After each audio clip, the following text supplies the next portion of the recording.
So ముందు వీడియోలో మనం హ్రస్వాలు, దీర్ఘాచులు, వక్రతముల గురించి తెలుసుకున్నాం. తర్వాత పరుషాలు అంటే తెలుసుకున్నాం.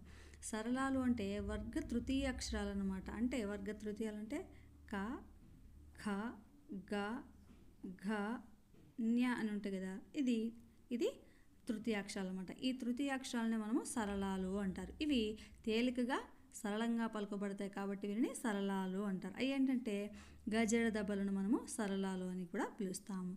తర్వాత అంతస్తాలు అంటే యారాలావాలను అంతస్తాలు అంటారు. ఊష్మాలు అంటే షాషాసాహాలను ఊష్మాలు అంటే మనము ఊది పలకబడేవి అనమాట. తర్వాత స్థానం అంటే ధ్వని పుట్టే ప్రదేశాన్ని స్థానం అంటారు. కరణం అంటే వాగేంద్రియంలో కదలిక కలిగినవి కరణాలు. సో ఇవన్నీ మనకు చాలా ఇంపార్టెంట్ అండి. మనకు టెట్లో ఖచ్చితంగా అడిగే ప్రశ్నలు కాబట్టి సార్ ప్రిపేర్ అవ్వాలి. అన్నీ చూడండి. మన ఛానల్లో మరిన్ని తెలుగు సంబంధించిన వీడియోలు ఉన్నాయి. సో లైక్ చేసి